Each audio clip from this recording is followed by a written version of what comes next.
Major breaking news from last night. Verizon is seeking to sell the Huffington Post. This is huge. It may be the biggest news in the downfall of digital media that we've been seeing occur over the past few years.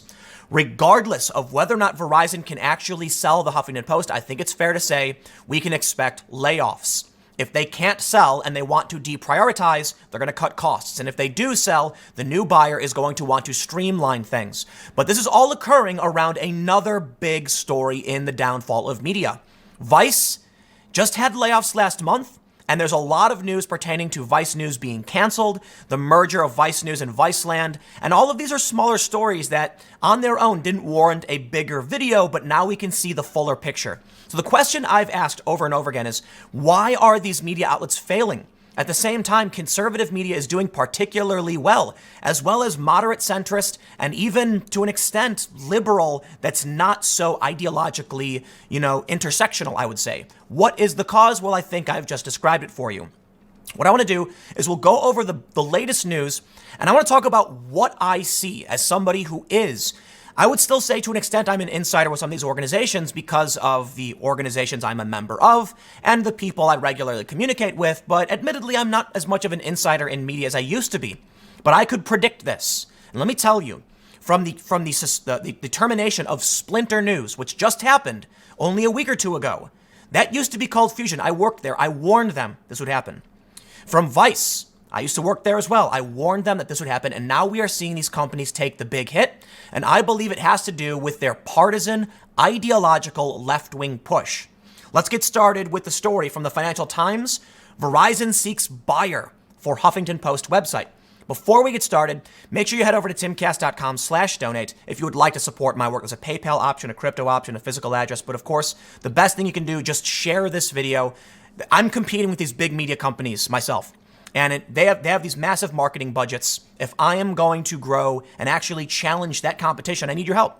Instead of buying big ads, just click that share button if you like what I do. Here's the story from Financial Times. Verizon is sounding out potential buyers for the Huffington Post website in the latest phase of the U.S. telecom group's retreat from the digital media business. In recent weeks, Verizon has raised a HuffPost sale with potential acquirers, according to two people familiar with the discussions. No formal sale process has been launched, and talks remain at an early stage. A spokesperson for Verizon said, "We don't comment on rumors and speculation." The attempt to sell the progressive news site is a sign of how Verizon is continuing to slim down the family of .com businesses it amassed with the costly acquisition of Yahoo and AOL, assets it wrote down by almost $5 billion earlier this year. Last month, Verizon sold Tumblr for a reported nominal amount after buying the social network for $1.1 billion in 2013. So here's the important takeaway. Verizon is seeking to slim down, period. Even if they don't sell, they still are on track to slim down. I expect we'll see layoffs. They say Verizon formed its media division from the merger of AOL, which Verizon bought for $4.4 billion in 2015, and Yahoo. So we get all of that. I don't think that's we need to necessarily get into all that, but let's get back to the digital media. They say, since the time of the deal, digital media groups once hailed as the future of the news business have struggled to meet the sky-high expectations for their sector, especially as online advertising revenues have been swallowed up by Google and Facebook. Some companies such as Rookie have closed, while newsrooms at Huffington Post, Buzzfeed, Vice, and Vox have faced job cuts. Consolidation has swept the sector as financially strapped digital media groups seek scale. In just the past month, Vice Media acquired Refinery 29, the woman-focused millennial website, while Group 9 bought Pop Sugar and Vox acquired New York Media, owner of the namesake magazine. They go on to say that the Huffington Post, a liberal news site founded in 2005 by a group of publishers, including Arianna Huffington, was bought by AOL for $315 million in 2011. Now let's move on to the Vice story. So we can see that's the big first takeaway is Huffington Post is likely facing dire straits. They're trying to sell, which means I can't imagine that either the revenue isn't there, the traffic isn't there, or they just don't want to deal with it. And I imagine, like we saw with Gizmodo and Gawker and these other progressive digital outlets, there's going to be a slimming down and a restructuring. With the Gizmodo companies, notably, I believe it's Gizmodo, Deadspin, the publishers want to get straight to sports and cut out the politics. And this made the staff angry, specifically because they said politics generates traffic. I'll tell you what, though, that's true, but you can also separate your politics from your sports and have a dedicated sports website. Well, check this out. Vice News Tonight, the Vice News daily show from HBO, was canceled. And this is back in August. Check this out. Vice News Tonight lands at Viceland cable network. Here's the thing. Viceland is owned by Vice. This says that Vice News could not get picked up. Now, this is a bit personal because I was the first and founding member of Vice News. I joined Vice before there was a Vice News, and I was the first person working on what eventually became Vice News. I don't want to act like I was like the leader because there's a lot of people involved, but I was the first. And I'm credited by Shane as being the inspiration for moving into straight news reporting. And now I can see it's not doing so well. Because about a month after this, they announced Vice News to merge with Viceland amid layoffs and pivot away from entertainment. Yes, Viceland, the cable network, has laid people off and is now basically just becoming Vice News, which means you can imagine that the cable channel itself is slimmed down to basically what Vice News was. Not only that, and I'm not trying to be mean because I like the guys at Vice, I have a lot of respect for them, but the ratings were never there, and they just air reruns of It's Always Sunny in Philadelphia for the most part. Seriously. So I got a couple more stories, but we can check this out. From February 10th, 2018, we can see the downward spiral was upon us even back then. Nielsen Ratings show Viceland's reach for millennials fell short, showing that Viceland only pulled in around 100,000 viewers for the 2017 period. Now there's I don't know exactly how they're quantifying what 100,000 viewer is. I would be shocked if 100,000 viewers was unique viewership. However, I have to stress, in my opinion, I would imagine that unique viewership is or total viewership is the ideal metric.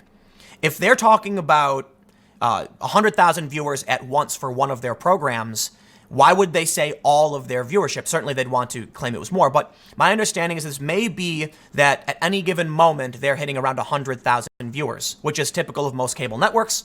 It may be lower, and they mention that A&E gets around 1 million viewers over the same period, but I have to stress, when you say viewers, at least on the internet, we don't refer to concurrent viewership, because I have 42 million viewers over the past 30 days for my channels.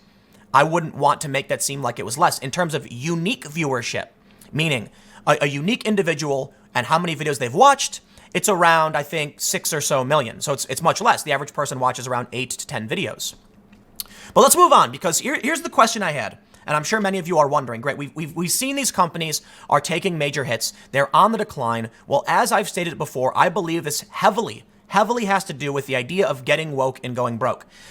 I know you may have heard me make this comment before and tell the story, but listen, I worked for these companies.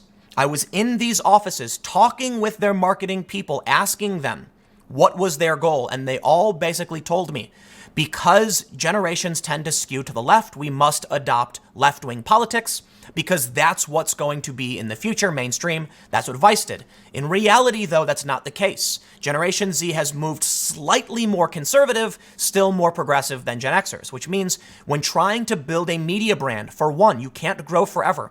But Vice didn't always push this progressive identitarianist kind of policy. And now we can see there's other news that Viceland cancels Vice Live less than 2 months in. They've tried pushing a more progressive view, and it just doesn't work. And here we can see the expose from 2017, Mike's Drop. For those that aren't familiar, Mike was a progressive social justice themed digital media outlet once valued at, I believe, $100 million, maybe 60. How Mike.com exploited social justice for clicks and then abandoned a staff that believed in it. So here's what I think we can see happening. These media companies, for some reason, believed this was a path to revenue. Mike essentially, well, they were wrong. They ended up selling for, I believe, around $5 million after many staff were laid off. We saw Think Progress. They're not funded at this point. This story is repeating itself. Based on my experience and the success I've had after leaving Fusion and leaving Vice, I truly believe I made the right decision when I warned them, do not adopt a fringe political faction's views. Twitter is not real life. And they refused. They said, you're wrong. They were also misled by Facebook analytics. and they chase after things that would not help them in the future. And thus we can see Huffington Post now on the chopping block, and it's mind-blowing. But a couple years after this, we saw another story from Huffington Post. The fall of Mike was a warning. Yes, it was. 2 years ago, we told you, if you are pushing the fake social justice narrative for clicks, you will not make it. It was a warning, they say. 2 years later, they wrote this. Well, I'm sorry. When I worked for Vice, and then I worked for Fusion, I warned them too. I saw this coming. You know, Fusion, only like a couple months, I believe it was, after I left, I could be wrong, they laid off 200 to 250 staff members. They eventually sold the Fusion property, turned it to Splinter News, and then lo and behold, Splinter shuts down. I told them, listen, I don't think you need to be partisan. I think you need to call out the fake news and stop lying to people. But they were chasing after viral content and rage bait. So they decided to use socially acceptable political commentary, targeting using hyperbolic statements to exaggerate small moments, and eventually people say we don't care anymore. The same is going to be true for me and anybody else. If you just focus on one thing, if you build your identity around this cause and try and pretend you're a noble warrior, eventually people say, I see through this enough. So I've been doing this for 8 or 9 years now, and I have repeatedly warned them that you look, during Occupy Wall Street, I was smeared as a leftist. Now today I'm smeared as a conservative. The same is always true. I will tell you, I don't care for your tribe at all. Period. I call it like I see it. But let's ask this question. What is the result of what these media companies did? Mike.com, as we can see, was exploiting social justice for clicks. One of the big things that these media companies wanted when they hired someone was natural reach. You got a good Twitter following? Okay, we're going to hire you. This resulted in many people desperately trying to generate followers so they could be more appealing in a media market. Recently, I'm not going to pull up, there's leaked DMs that I'm not going to claim are true or not. Just, I saw them and I don't have it in front of me, showing that there's a particular social justice writer saying, listen, I got to pay my bills, essentially. If they're going to pay me, I'm going to write what they want me to write. And that's what we saw years ago with Mike. It's what I was seeing within these companies. They were chasing after revenue because they're for-profit businesses. I understand why they do that. But in the end, they have done a few things. By creating this class of social justice writers, and then we can look to this right here from Medium. Who are Twitter's verified users? A deep dive into more than 100,000 of social media giants' top users shows that journalists and sports figures dominate the platform. This is from 2015. And it probably hasn't been updated. It's been several years, so I'm using old sources. But back then, 25% of verified Twitter users were journalists.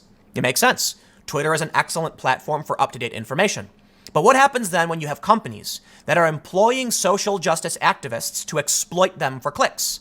The journalist class then starts spiraling around ideas of social justice. And as I've showed before, the LexisNexis analytics, where you can see a major spike around the beginning of 2010 in all of these social justice terms. Yes, people were interested at first, but they've scraped the bottom of the barrel so hard, they're pulling up wood chips. Let's move on from here. Check this out. Twitter is not America. A new Pew study finds a gulf between the general population and Twitter users. That's right. It skews liberal. They say, according to Pew, 42% of sampled users had a college degree versus 31% for U.S. adults. They say that Twitter users are statistically younger, wealthier, and more politically liberal than the general population. What do you think you get then when you have a media industry that prioritizes the amount of followers you have to get a job? When you have Twitter, which is mostly journalists as it is, you're going to find that in urban centers where people are typically liberal, companies will typically be run by progressives, liberals, and leftists. They're going to look for people who have prominent followings, which means these people who are being considered the social justice activists to be exploited are going to want followers. They're going to push social justice rhetoric to get those followers, and the companies are going to hire them to exploit them, thus creating a large class of a far-left identitarian political sect that the Democrats then view as being mainstream when they are not. They're not. We've seen it time and time again. It's just not the case that, the Americans do not believe in this stuff for the most part. And it's one of the reasons Donald Trump wins, because the political correctness and the ideology was off-putting to so many people. I mean, take a look at Bill Maher. But now we can take it one step further and move on to a year or so later. This is from a year ago. Twitter is so liberal that its conservative employees, quote, don't feel safe to express their opinions, says CEO Jack Dorsey. I don't think that's fair or right, Dorsey says. I find it fascinating that when I cite mainstream and left-leaning digital sources with this information, they tell me that I'm pushing a conspiracy theory, the critics. I don't know what you want me to cite, man. I'm citing you guys, okay? I have people, they'll make claims about me saying that it's a conservative talking point. I'm like, but the story literally originated with, for one, the outline is not conservative, but the story about bias was in 2016 from Gizmodo. And you have Recode saying basically the same thing. We know. But you know what? Don't let that get in the way of the battle that's going on in media. And it's bad. In the end, I think I can show you something. I'll show you one more bit of data that wraps all of this together. Social justice narratives are being exploited. People are being told you need a social media following, or it's greatly beneficial if you have a following because they believe you can then tweet out the articles and get more traffic. Take a look at this. Corey Clark tweets. She's a social psychologist assistant professor. Social media use is modestly associated with more loneliness, depression, and narcissism, lower self-esteem, but also higher social capital and unrelated to school achievement. Loneliness, depression, narcissism, lower self-esteem. Now, this is for social media across the board, but I do believe it's fair to associate this with what we can see about Twitter users being at least a quarter or so in the last study, they're journalists. So you have journalists who are rather narcissistic, rather arrogant. Not all of them. They're politically motivated to be social justice activists because that's where the money is at. Think about it. Let me tell you something, man. I know a lot of journalists who I was shocked to see now pushing the social justice rhetoric until they finally snapped. And the reason for it was when companies like Mike were saying, this is what we want, interviewing people and exploiting that, regular journalists weren't getting hired. Some capitulated and said, oh, yeah, I'm all for that. I'm all for that. Not me. I quit. I quit years before it got this bad. It was a year before the expose showing that Mike was exploiting people this way. I'll tell you what, as I mentioned in a previous video, you can go on this channel and go back in time and see a video of me inside Mike.com's headquarters. I know what's going on at these companies, okay? They're exploiting people, but they've also created an economic incentive to push the social justice rhetoric. Now listen, okay? I'll make sure I make this clear. At its core, social justice is fine. It is. The issue that I take and most people take is the authoritarianism, is cancel culture, is the outrage. And now it all comes full circle. Depressed, lonely people who are told this is what you got to do to make money. And then you end up with cancel culture. It is a product of the media. In the end, these people get laid off. They lose their jobs. And then what? Do they continue on pushing this narrative? No, I mean, to an extent, yes. And then the Democrats start espousing similar things.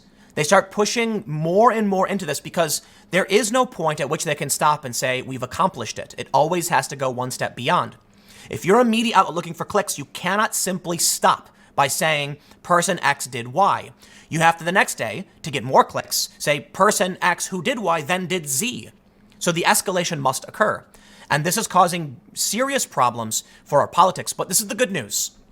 I hate to revel in any way at the layoffs of people who work in media, but your companies misled you. They went down the wrong path. It was a short-term gain and a long-term loss, and I warned them this would happen. But in the end, with these companies losing their influence, we can face two larger possibilities, one scary and one doesn't. Without the influence and the financial support for these identitarians, we're going to start seeing their policies and their ideas less and less prominently in media and in politics. The other danger I see is that over the past decade, with the embedding of this narrative in our political system, it may now be permanently dug in. That scares me. Hopefully, the waning of the influence here results in this rhetoric drying up. Now, I will say this. My outlet, Subverse, is doing particularly well. Me personally, on my accounts and everything, I'm doing particularly well, especially with your support, greatly appreciated. We're expanding. We're looking for an office. We're looking to hire people. We've got reporters now around the world on the ground, some of which are progressives, are leftists. But interestingly, I think when the jobs that start emerging, listen, I will not tolerate lies, smears, false framing, none of that. I'm absolutely willing to hire anybody regardless of their politics. I don't care, so long as you're willing to be honest. And that's going to have an impact. Hopefully this, regardless of whether or not this cancel culture, outrage, wokeness or whatever is embedded, permanently, hopefully because I'm while they're doing bad, simultaneously I'm doing better. Hopefully the people I hire can counteract the more extreme and authoritarian narratives that have emerged due to the exploitation of this political, ideology for money. Listen, you look at my political compass test, you can see that, yeah, I'm on the left. My concern is just very, very easily this. It was complete exploitation. They were lying to all of us. They don't care. They just want money, and they will strip mine anyone and anything to get it. In the end, I see a corrupt media growing. Now some of it's on the decline for sure. And it's not all journalism. Like very, very obviously, I'm citing the Financial Times and Deadline and Tube Filter and Outline. I use this media. I seriously don't think literally every journalist everywhere is bad. I'm saying there is a sickness. Fortunately, now it is waning and being called out. And hopefully that continues. And hopefully as more of you watch my content and we do better, we can bring back real objectivity, fact-checking, independent fact-checking departments. We can bring that back to journalism. But it's tough because politics is a vicious beast and the people on the left in politics need to win. And there was an advantage here. There was an advantage in this. They used it and they'll still use it today. And of course, don't be surprised when they start smearing me as a bunch of things I am not, simply for calling out violence and censorship and the manipulation of social justice for clicks. I'll leave it there. Stick around. Next segment's coming up at 6 p.m. at youtube.com/Timcast. I will see you all then.